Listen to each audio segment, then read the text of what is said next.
ಬೆಂಗಳೂರು ಮನೆ ಧ್ವಂಸ ಬಗ್ಗೆ ಕೇರಳದ ಬಳಿಕ ಪಾಕಿಸ್ತಾನ ಖ್ಯಾತೆ ತೆಗೆದಿರುವಂತದ್ದು.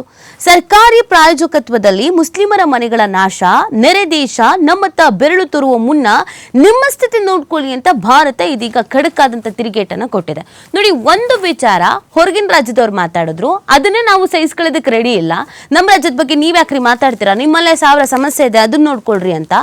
ಈಗ ಪಾಕಿಸ್ತಾನ ಮಾತಾಡ್ತಾ ಇದೆ, ಅಲ್ಲೇ 1000 ಸಮಸ್ಯೆ. ಅದನ್ನ ಬಿಟ್ಟು ಬೆಂಗಳೂರಿನಲ್ಲಿ ಆಗಿದ್ದ ಘಟನೆ ಬಗ್ಗೆ ಪಾಕಿಸ್ತಾನ ಮಾತಾಡ್ತಾ ಇರೋದು. ಏನಾಯ್ತು ಅಂತ ನೋಡೋದಾದ್ರೆ, ಪಾಕ್ ಹೇಳಿದ್ದಿಷ್ಟು: ಕ್ರಿಸ್ಮಸ್ ವೇಳೆ ಭಾರತದಲ್ಲಿ ವಿಧ್ವಂಸಕ ಘಟನೆಗಳು ನಡೆದಿದೆಯಂತೆ. ವಿಧ್ವಂಸಕ ಘಟನೆಗಳು, ನಾವು ಬೆಂಗಳೂರಲ್ಲೇ ಇದೀವಿ, ನಾವು ರಾಜ್ಯದಲ್ಲೇ ಇದೀವಿ, ಅದೆಂತ ವಿಧ್ವಂಸಕ ಘಟನೆಗಳು ನಡೀತೋ ಗೊತ್ತಿಲ್ಲ, ಆದ್ರೆ ಪಾಕಿಸ್ತಾನಕ್ಕೆ ಗೊತ್ತಾಗ್ಬಿಟ್ಟಿದೆ. ಏನದು ವಿಧ್ವಂಸಕ ಘಟನೆ? ಮುಸ್ಲಿಮರನ್ನ ಗುರಿಯಾಗಿಸಿ ಅಭಿಯಾನಗಳಾಗಿದೆ ಅಂತೆ. ಎಲ್ಲಾಗಿದೆ ಗೊತ್ತಿಲ್ಲ, ನಾವು ತಾನೇ ಇಲ್ಲಿರೋದು, ಕರ್ನಾಟಕದಲ್ಲಿರೋದು, ನಮ್ಮ ರಾಜ್ಯದಲ್ಲಿರೋದು, ಬೆಂಗಳೂರಲ್ಲಿರೋದು ನಾವು ತಾನೆ. ಯಾವ ಅಭಿಯಾನ ಆಗಿದೆ ಮುಸ್ಲಿಮರನ್ನ ಗುರಿಯಾಗಿಸ್ಕೊಂಡು? ಸರ್ಕಾರಿ ಪ್ರಾಯೋಜಿತವಾಗಿ ಮುಸ್ಲಿಮರ ಮನೆ ಧ್ವಂಸ ಆಗಿದೆಯಂತೆ. ಅಪರಾಧಿಗಳನ್ನ ಸರ್ಕಾರವೇ ರಕ್ಷಿಸುವ ಕೆಲಸವನ್ನೂ ಮಾಡಿದೆ. ಪಾಕಿಸ್ತಾನ ವಿದೇಶಾಂಗ ಇಲಾಖೆ ವಕ್ತಾರ ತಹೀರ್ ಆರೋಪ ಮಾಡಿರೋದು. ಇದಕ್ಕೇನೆ ಹೇಳುದು, ಪಾಕಿಸ್ತಾನದವ್ರಿಗೆ ತಲೆ ಇಲ್ಲ ಅಂತ, ಹತ್ಕೊಂಡು ಉರಿತಾ ಇದೆ ಅವ್ರ ದೇಶದಲ್ಲಿ. ಅದ್ರ ಬಗ್ಗೆ ಮಾತಾಡೋದು ಬಿಟ್ಟು ಇಲ್ಲಿ ಒತ್ತುವರಿ ತೆರವು ಮಾಡಿದಕ್ಕೆ ಇನ್ಯಾವುದೋ ಬಣ್ಣ ಕಟ್ಟೋ ಕೆಲಸ ಆಗ್ತಾ ಇದೆ. ಒತ್ತುವರಿ ತೆರವಿಗೂ ಟೆರರಿಸ್ಟ್ ಅನ್ನ ಇಟ್ಕೊಂಡು ಸಾಕೋದಕ್ಕೂ ವ್ಯತ್ಯಾಸ ಇದೆ ಅಲ್ವಾ? ಅದ್ರ ಬಗ್ಗೆ ಮಾತಾಡ್ತಾ ಇಲ್ಲ. ನೋಡಿ, ಒಂದು ಚಿಕ್ಕ ವಿಚಾರ, ಯಾರೋ ಒಬ್ಬ ವ್ಯಕ್ತಿ ಎಲ್ಲೋ ಕುತ್ಕೊಂಡು ಕಿಡಿ ಹತ್ತಿಸಿದ್ದು ಎಷ್ಟರ ಮಟ್ಟಿಗೆ ಬೆಂಕಿಯಾಗಿ ಧಗಸಿ ಹೊತ್ತು ಉರಿತಾ ಇದೆ ಅಂತ.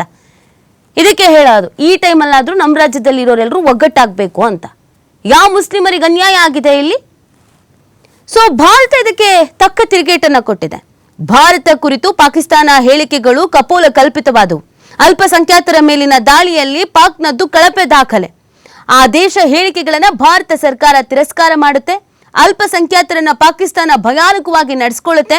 ಭಾರತದ ವಿದೇಶಾಂಗ ಇಲಾಖೆ ವಕ್ತಾರ ಜೈಸ್ವಾಲ್ ಇದಕ್ಕೆ ತಿರುಗೇಟು ಕೊಟ್ಟಿದ್ದಾರೆ. ಎಲ್ಲಿವರೆಗೂ ನೀವು ಧರ್ಮ, ದೇಶ, ಇನ್ನೊಂದು ಮತ್ತೊಂದು ಅಂತ ಹೊಡೆದಾಡ್ತಾ ಇರ್ತೀರೋ ಅಲ್ಲಿವರೆಗೂ ಒಡೆದಾಳುವ ನೀತಿ ಅನ್ನೋದು ಗೊತ್ತಿದೆಯಲ್ಲ, ಅದಾಗ್ತಾನೆ ಇರತ್ತೆ.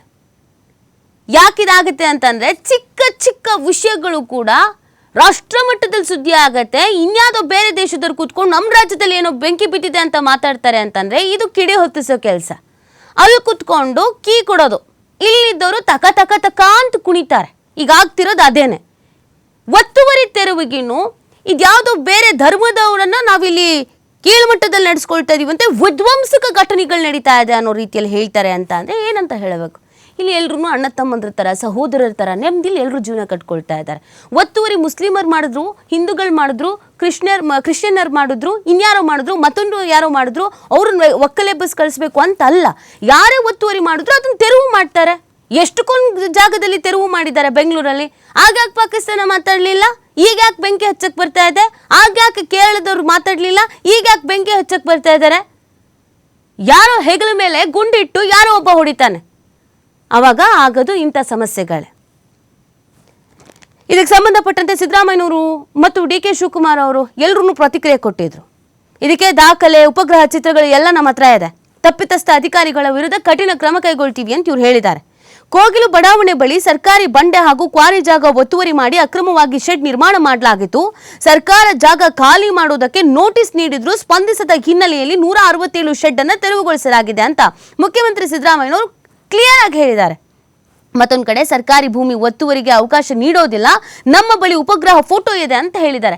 ಈಗ ಪರಿಸ್ಥಿತಿ ಹೆಂಗೆ ಅಂತಂದ್ರೆ, ಯಾರೋ ಒಬ್ಬ ಮುಸ್ಲಿಮರು ಅಥವಾ ಯಾರೋ ಒಬ್ಬ ಕ್ರಿಶ್ಚಿಯನ್ನರು ಅಥವಾ ಯಾರೋ ಒಬ್ಬ ಹಿಂದೂಗಳು ಎಲ್ಲ ಏನೋ ಮಾಡ್ಕೊಂಡ್ರು, ಸರ್ಕಾರಿ ಜಾಗವನ್ನು ಒತ್ತುವರಿಯನ್ನು ಮಾಡ್ಕೊಂಡ್ರು, ನಾಳೆ ಬಂದು ವಿಧಾನಸೌಧದಲ್ಲಿ ಟೆಂಟ್ ಹಾಕೊಂಡು ಕೂತ್ಕೊಂಡ್ರು ಅಂತಂದ್ರು ಯಾರು ಏನು ಕೇಳಂಗಿಲ್ಲ. ಯಾಕಂದ್ರೆ ಆ ಧರ್ಮದವ್ರನ್ನ ಗುರಿಯಾಗಿಸಿದ್ದಾರೆ ಅಂತ.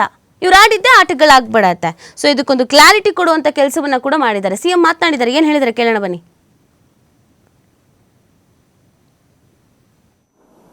ಅಧಿಕಾರಿಗಳ ಜೊತೆನಲ್ಲಿ ಭೇಟಿ ಕೊಟ್ಟಿದ್ದಾರೆ.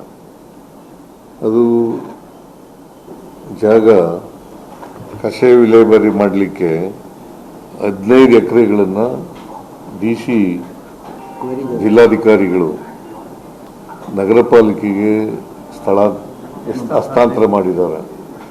ಬಂಡೆ ಮತ್ತು ಕ್ವಾರಿಂಗ್ ಎಲ್ಲ ಇದೆ ಅಲ್ಲಿ. ಅವರು ಕಸ ಕೂಡ ಅಲ್ಲಿ ಹಾಕ್ತಾ ಇದ್ದಾರೆ ಕಾರ್ಪೊರೇಷನ್ ಅವರು. ಮತ್ತು ಅವರೇ ಸ್ವಾಧೀನದಲ್ಲಿದ್ದಾರೆ. ಹಸ್ತಾಂತರ ಆದ್ರಿಂದ ಇವತ್ತಿನವರೆಗೆ ಸ್ವಾಧೀನದಲ್ಲಿದ್ದಾರೆ.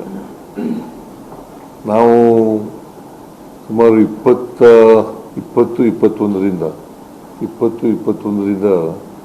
ಈ ರೀತಿಯಾಗಿ ಅಕ್ರಮವಾಗಿ ಶೆಡ್ಗಳನ್ನು ಕಟ್ಟಿಕೊಂಡು ಅಲ್ಲಿ ವಾಸ ಮಾಡ್ತಾ ಇದ್ದವರು. ಅದಕ್ಕೆ ಆ ಸಂಬಂಧ ಆ ಭಾಗದಲ್ಲಿದ್ದಂಥ ರೆವಿನ್ಯೂ ಆಫೀಸರ್ಗಳು ಅಥವಾ ಕಾರ್ಪೊರೇಷನ್ ಅಧಿಕಾರಿಗಳು ಅವ್ರ ಮೇಲೆಲ್ಲ ಕ್ರಮ ತಗೋಬೇಕು ಅಂತ ಹೇಳಿದ್ದೀನಿ. ತೆರವುಗೊಳಿಸಿದ್ರು. ಅದು ಅವ್ರಿಗೆಲ್ಲರಿಗೂ ನೋಟಿಸ್ ಕೊಟ್ಟಿದ್ರು. ಹೋಗಿಲು ನಮ್ಮ ಕಸದ ಪಿಟ್ಟು ಹಿಂದೆ ಏನಿತ್ತು ಕ್ವಾರಿ ಪಿಟ್ಟು, ಈ ಜಾಗನ ಒಂದು 9-10 ವರ್ಷದಿಂದನೇ ಇದನ್ನ ಸಾಲಿಡ್ ವೇಸ್ಟ್ ಮ್ಯಾನೇಜ್ಮೆಂಟ್ ವಿಚಾರಕ್ಕೆ ಸರ್ಕಾರ ಕೊಟ್ಟಿತ್ತು. ಇವರೆಲ್ಲ ಹೊಸದಾಗಿ ಬಂದು ಈಗ ನನ್ನ ಹತ್ರ ಎಲ್ಲ ಇಮೇಜಸ್ ಎಲ್ಲ ಇದೆ, ಗೂಗಲ್ ಇಮೇಜಸ್ ಎಲ್ಲ ಇದೆ. ರಾತ್ರಿ ಕೆಲವರೆಲ್ಲ ಬಂದು ಹಾಕೊಂಡಿದ್ದಾರೆ. ಕೆಲವರೆಲ್ಲ ವೋಟರ್ ಲಿಸ್ಟ್ ಇದೆ, ಅಕ್ಕಪಕ್ಕದಲ್ಲಿ ವೋಟರ್ ಲಿಸ್ಟ್ ಇದೆ. ಈ ಜಾಗಕ್ಕೆ ಸರ್ಕಾರಿ ಜಾಗಕ್ಕೆ ಯಾರು ವೋಟರ್ ಲಿಸ್ಟ್ ಕೊಡಕ್ ಹೋಗಲ್ಲ. ಸೊ ಇಲ್ಲಿ ಬಂದು ಹಾಕಿದ್ದಾರೆ, ಇವ್ರಿಗೆ ತಿಳಿಸಿದ್ದಾರೆ ತೆಗಿತೀವಿ ಅಂತ. ಅವರು ನಮಗಿಲ್ಲೇ ಕನ್ಫರ್ಮ್ ಮಾಡ್ಕೊಡಿ ಅಂತ ಕೂಡ ಕೆಲವರೆಲ್ಲ ಅರ್ಜಿ ಕೊಟ್ಟಿದ್ದಾರೆ, ಕೇಳಿದ್ದಾರೆ. ಇದು ರೆಗ್ಯುಲರ್ ಆಗಿ ನಡೀತದೆ. ಸ್ಥಳೀಯ ಶಾಸಕರು ಕೂಡ ಇದ್ರ ಗಮನಕ್ಕೆ ತಂದು ಅವರು ಕೂಡ ಇಲ್ಲಿ ಮಾತಾಡಿದ್ದಾರೆ.